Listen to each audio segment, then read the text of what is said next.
We're going to be reading from 1 Thessalonians chapter 5, verses 16 to 18. We're going to be reading from 1 Thessalonians chapter 5, verses 16 to 18. It's 3 very short verses, so let me read it aloud for us. Rejoice always, pray continually, give thanks in all circumstances, for this is God's will for you in Christ Jesus. This is the word of God. Thanks be to God. Amen. So it's great to be here with everybody. For some of us, especially in our youth group ministry, we just came back from retreat last night. And one of the things that we did was we reflected together on the 3 parables found in Matthew 25. In Matthew 25, Jesus reveals what it's going to be like in those last days when we stand before him in judgment. And the 3 parables he teaches us from is the parable of the 10 virgins, the parable of the talents, or the parable of the bags of gold, and the third one would be the parable of the sheep and the goat. And in each of these parables, there are these 2 questions that we really had to wrestle through and struggle through. The first question was, do I truly know God? And second is, am I revealing my true self and letting God know me? So, do I truly know God? Am I truly being known by God? Are these 2 questions that you have to continuously think about and wrestle through when you read Matthew 25. And I'll share with you why these 2 questions are so important. Because without them, we will find ourselves struggling and falling away in our spiritual journey. And I say this because without this clarity of these things, we find ourselves walking a spiritual life and a spiritual journey that might not be in line with who God truly is. And I'll explain to you why I say this. So for many people, they see a perception about me, which is that I talk a lot, whether because I have to preach, whether because in my company I have to help raise more funds. So a lot of my job is to interact with people and talk with people and to talk and things like that. And I guess because in terms of ability, I've learned from my mom, like I'm good at it, right? But while my ability comes from my mom, my personality comes from my father. And my dad is a huge introvert. My dad does not like to talk, right?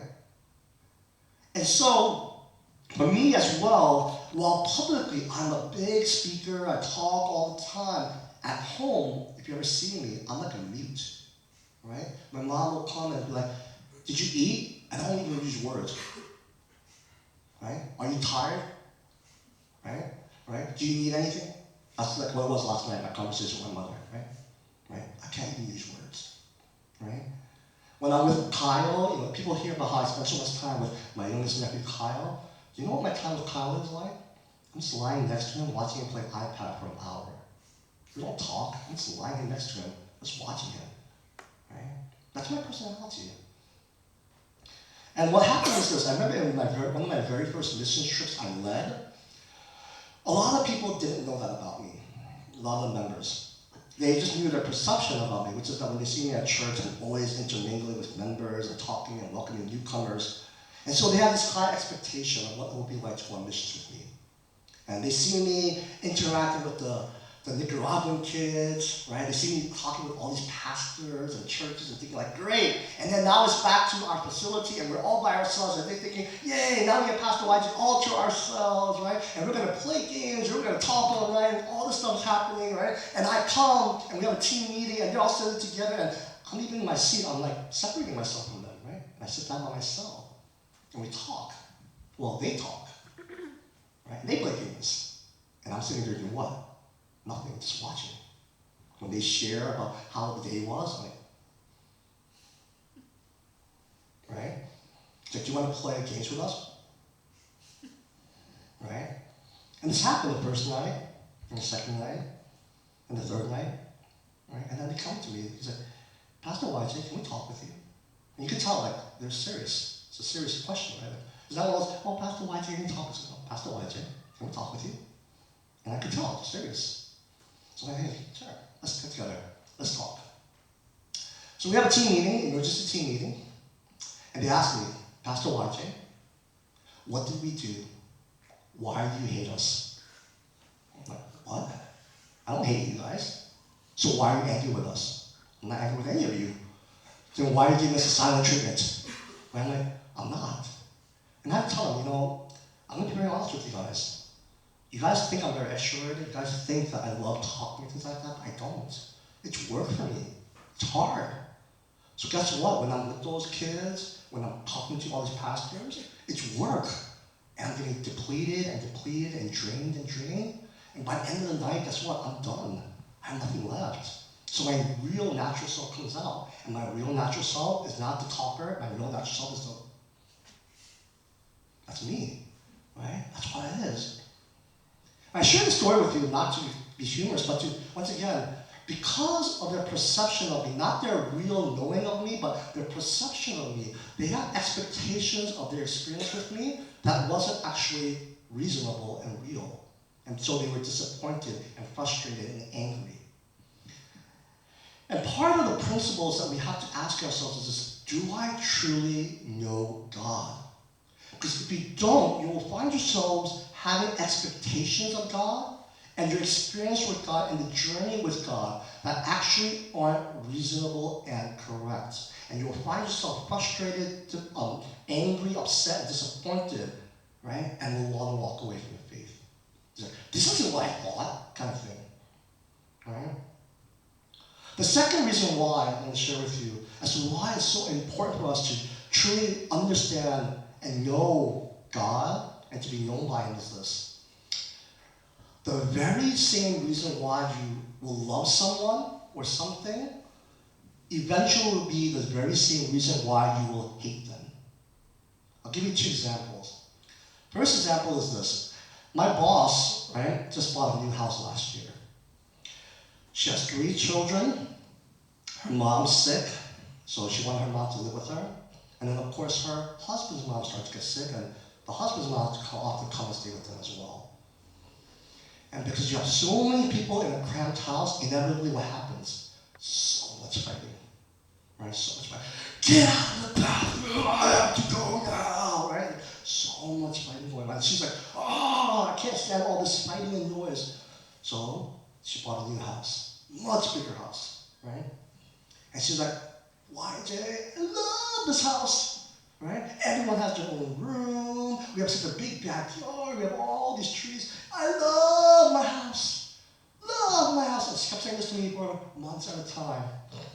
And then eventually she tells us, YJ, I hate my house. Why? Why do I have so many rooms I have to clean? Right? Why are there so many rooms, right? And then she's getting these electric bills because, it's a much bigger house. So guess what? The bills start getting more expensive. Why is this house costing me so much money? I hate this house. All the landscaping she has to do, mowing the lawn, helping shovel the snow, right? It's taking her 2-3 times longer. Oh my God, I hate this house. Why is there so much work involved? Interesting, right? Because it's the same house. The house didn't change, right? But the same exact reason why she loved the house became the same exact reason why she hated the house. I had the same thing happen to me.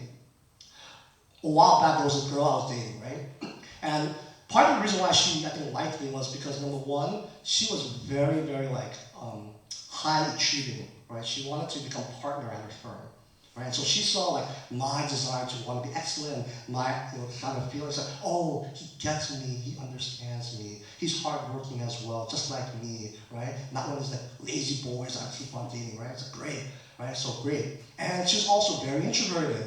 Oh, he gets me, he understands my need for personal space and things like that, and boundaries, great, right? So at first, that's the reason why she really, really liked me. Except something happened where she's like, can we talk? I'm like, sure. So okay, we had dinner, right? It's like, do you realize that over the past 2.5 months, we've gone on 1 date? Right? Why? Because I was busy working, she was busy working, and because I'm introverted and she's introverted, neither of us really put the effort to call the other, right? And because I was boundaries, she had boundaries. She knew I was in a busy season, and I knew she was in a busy season. We didn't want to disrupt those boundaries, right? And that happened once. It's like, yo, what's going on? 1 date in 2.5 months? The same exact reason for all the things that she liked about me, eventually was the reason why we broke up. Okay? And this happens in marriage all the time. right? People who are like, man, I love my husband. He's so quiet, right? He does what I say. He listens to me, right? Because this is my mom. This is what she said, right? It's, oh, he's great at that. It's the same reason why she now hates my dad. Tell me what you're feeling. Why don't you ever talk, right? Why can't you ever do things on your own? Why do I always tell you what to do, right? Those same exact reasons were like why they fell in love were now the reasons why they were always fighting, right? This is the reality. And believe it or not, this happens to us with God. The same reasons why you fall in love with Him, sometimes are the reasons why you get so angry and frustrated with Him. I find this with myself. Because I remember when I realized, man, God, even with my sinful self, I'm so thankful and I love you so much that you bless me, right? But then when God blesses that sinful person that I don't like, I'm like, God, what's up with that? How are you going to do that, God? Someone like him? You're going to bless him? Right? When it was my sinful self, oh, God, I love you. When it's that sinful person, what the heck? Right? And we find this happening actually, even in our relationship with the Lord. And that's why it's important for us to have an understanding of truly knowing God. Because if you don't understand these kinds of principles and practicalities, what you will find is that in your journey and relationship with the Lord, if you're not careful and prepared for these things, you will find yourself overly frustrated, struggling, and unfortunately walking away from the faith. Now, why do I share this with you? Because that's exactly one of the things that was happening in Thessalonica. One of the struggles and challenges that Paul is addressing is this. The church in Thessalonica was going through very intense persecution. And the reality, we all know this, when you are physically struggling, you will start to struggle mentally and emotionally as well. So as they're being physically persecuted, physically beaten, physically thrown into jail, right? Eventually, over time, many of these early believers, they were worn out. So some of them walked away from their faith. But many others, false teachers came in, and in particular were giving false teachings about Jesus' resurrection and the resurrection that we share with Jesus, and they were led astray. And so Paul has to address this matter of what he often talks about. What does it mean for us to finish the good race? What does it mean to walk all the way? What does it mean to fight the good fight until the end? What does that mean for us? Because what he does not want is for us to live a life of faith and at the end fall short. At the end, right, walk away. And he's saying, look, this was happening in Thessalonica, and this isn't just about Thessalonica. It could happen to any one of us, even for me as a pastor. And so Paul gives these three very simple, practical things that we all can do, that we all can work on to sustain us and learn how to finish that race, to finish that journey of faith. So what does he say to do? Practice learning how to rejoice, practice learning how to pray, and learn how to give thanks. Sorry, I'm going to say the slides are not going to be in line because I had to read the slides last week before the retreat, and I was re-editing my sermon yesterday, and I just did not have the energy to change the slides. Sorry, guys. Sorry, tech team. All right? Sorry, congregation. All right? So we wanted to talk about these three things: rejoicing, praying, and giving thanks. Rejoicing, praying, and giving thanks. Why is it that these three things will help sustain us in our faith? First of all, rejoicing. I shared with you in the beginning of the year, rejoicing is different from happiness. Happiness is a response to an event. Like, I got a new car, I'm so happy, right? Someone in California just won the Mega Millions, it's a billionaire now. He or she is so very happy, right? The problem with any kind of happiness is that it fades away, right? So for example, that person who won the Mega Millions is happy now until he gets his tax bill, right? I was very happy when I got to Yale until I got my course load.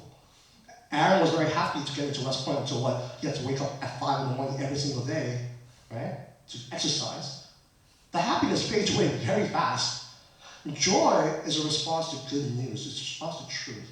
And I share with you an example of many of us who are parents. The good news when you first learn that you're going to have a child, it doesn't mean that somehow being a parent and having a child is every single day, oh, happiness, happiness, happiness, I'm so happy, I'm so small. No, it's full of struggles and challenges and things like that. But still, that initial joy, that joy that you have, knowing that you'll be a mother, a father, knowing that this child will be your son or daughter, that still stays with you, it sustains you, it remains with you.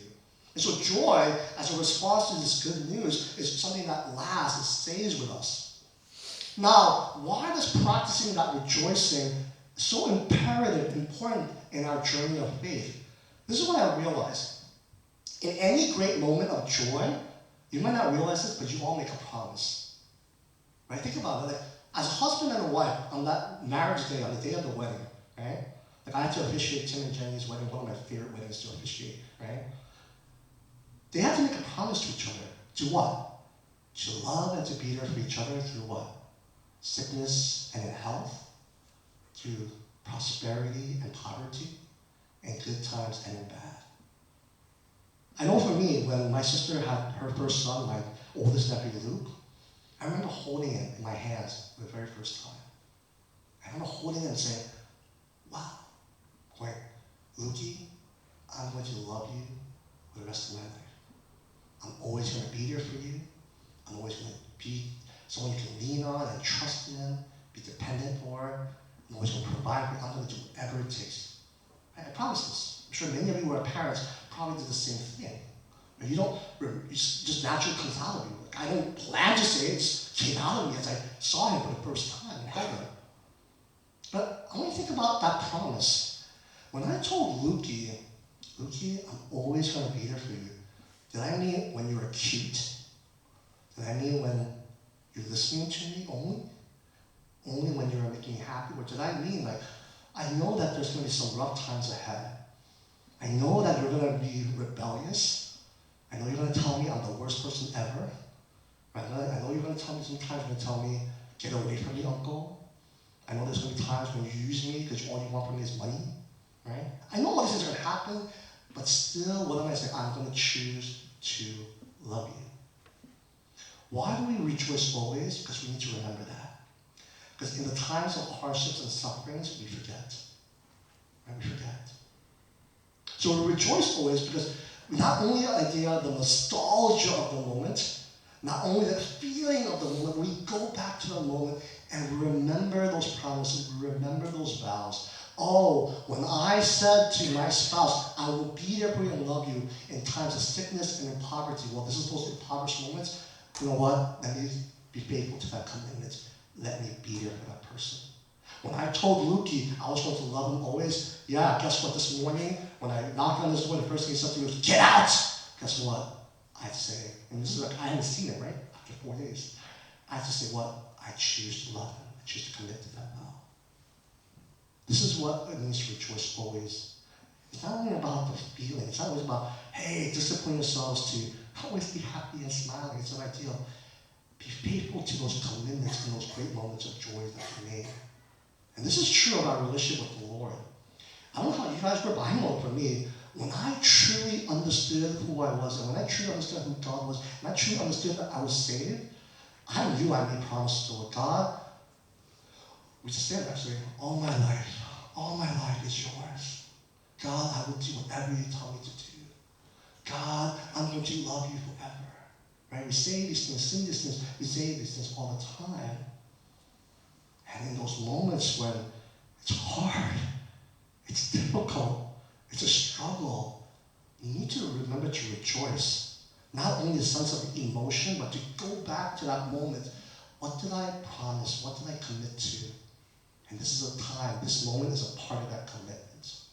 Learn, brothers and sisters, to rejoice always, to always take the time to remember the promises, the vows, and commitments you have made to the Lord, because it is very, very easy for us to forget. Secondly, what does Paul say that we practically do? We need to learn how to pray continuously. Don't stop, don't give up, but pray continuously.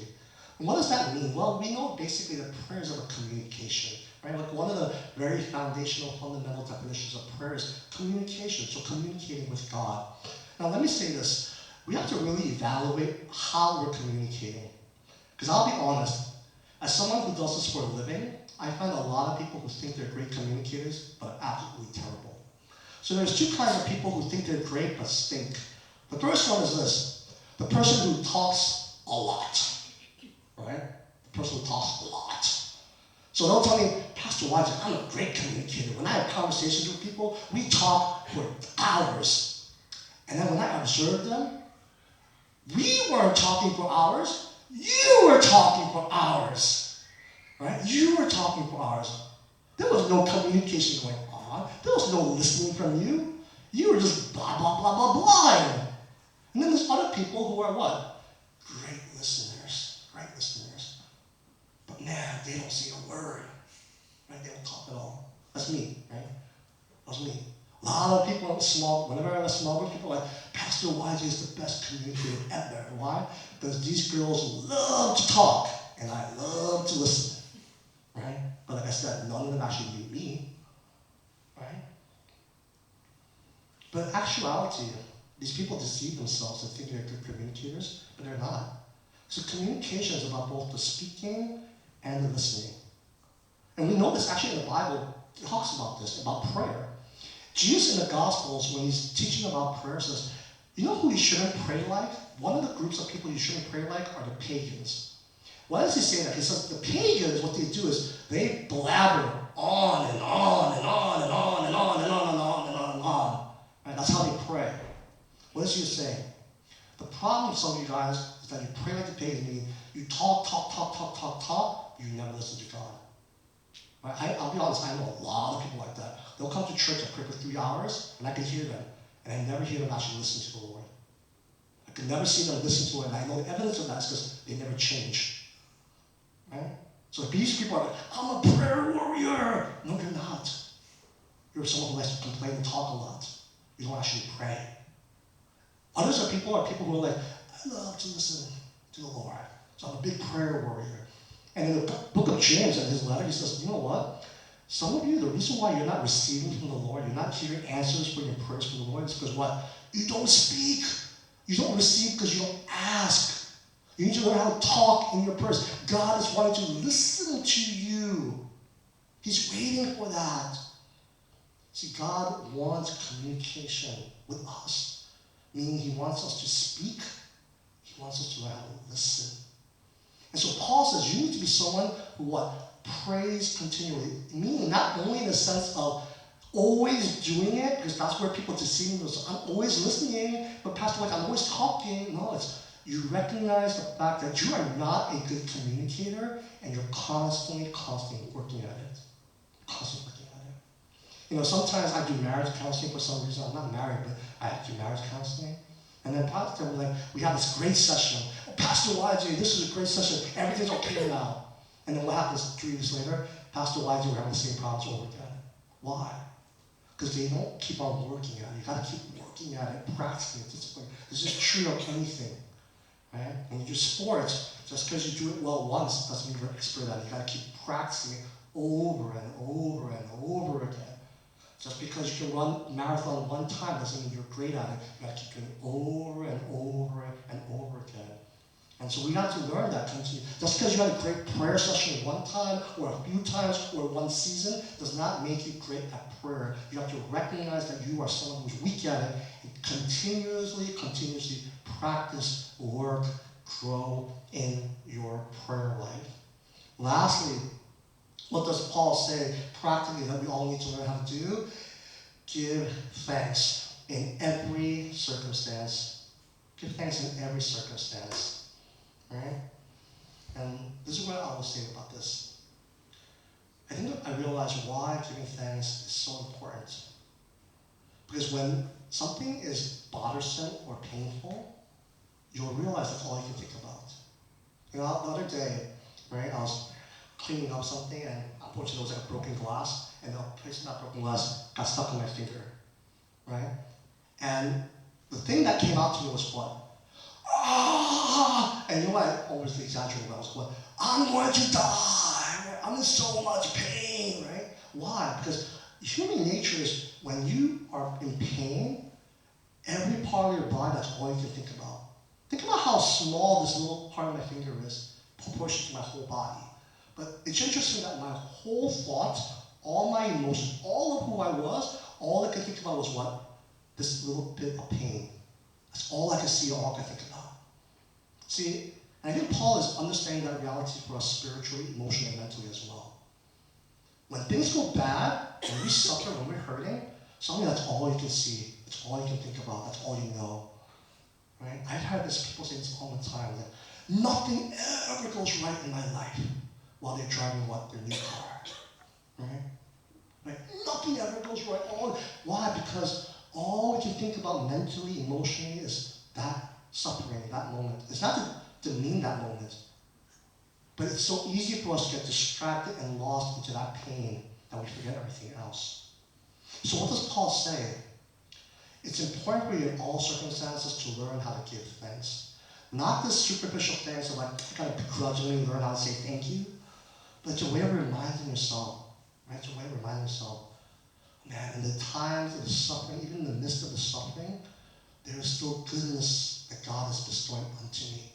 That God is still loving me and showing me his favor. You need that kind of moment of thanksgiving. Otherwise, it is easy for you to get distracted by the pains of this life and forget about the Lord, forget about his goodness, forget about how he is showing his favor upon your life. And let me just say, just quickly before we close, is this practice of giving thanks, I would say, is really important, not only in your relationship with God, but also in your relationship with people as well. Okay, in your relationship with people as well. My professor, so I'm a nerd, even though I didn't have to go back to school, I went back to school to get a certificate program, sorry.